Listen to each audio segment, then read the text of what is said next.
एक रात टिम और ओलिविया नींद से जागते हैं और पाते हैं कि उनका अपार्टमेंट चारों तरफ से काली, फ्यूचरिस्टिक ईंटों की दीवारों से घिरा है।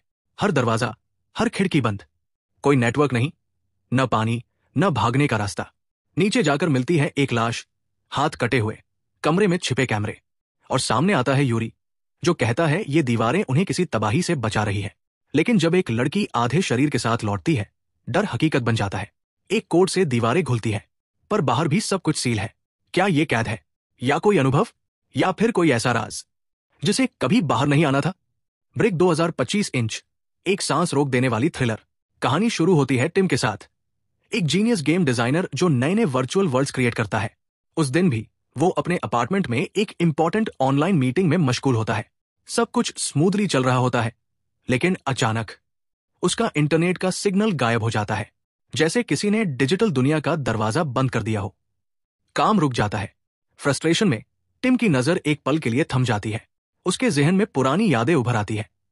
वो वक्त जब वो और उसकी बीवी एक दूसरे के साथ हंसी खुशी जीते थे। फिर उस लम्हे की याद आती है जब उसकी वाइफ मां बनने वाली थी। लेकिन कुछ ठीक नहीं चला था। हॉस्पिटल के दरवाजों से लेकर वार्ड तक की उसकी दौड़, सब कुछ उसके दिमाग में घूम जाता है।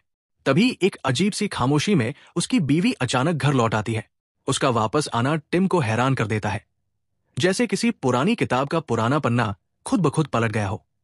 दोनों नीचे जाते हैं, जहां उनकी मुलाकात होती है बिल्डिंग के मैनेजर से। मैनेजर मुस्कुराता है और कहता है, बस कुछ ही देर में बिल्डिंग की मरम्मत का काम पूरा हो जाएगा, कवर भी हटा दिए जाएंगे। उसकी मुस्कान में भी कुछ अनजानी सी बेचैनी थी।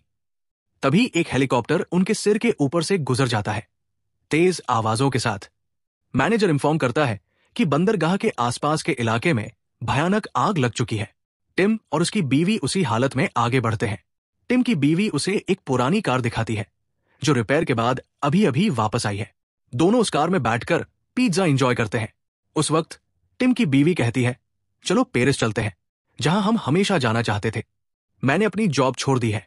उस दर्दनाक हादसे के बाद हमें नए सफर की शुरुआत करनी चाहिए। वो हादसा जब उनका बच्चा दुनिया में आने से पहले ही उनसे छिन गया था।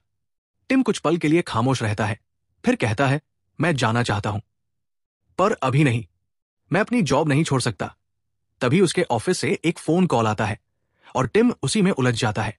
रात में दोनों एक ही बेड पर लेटे होते हैं, लेकिन दोनों जाग रहे होते हैं।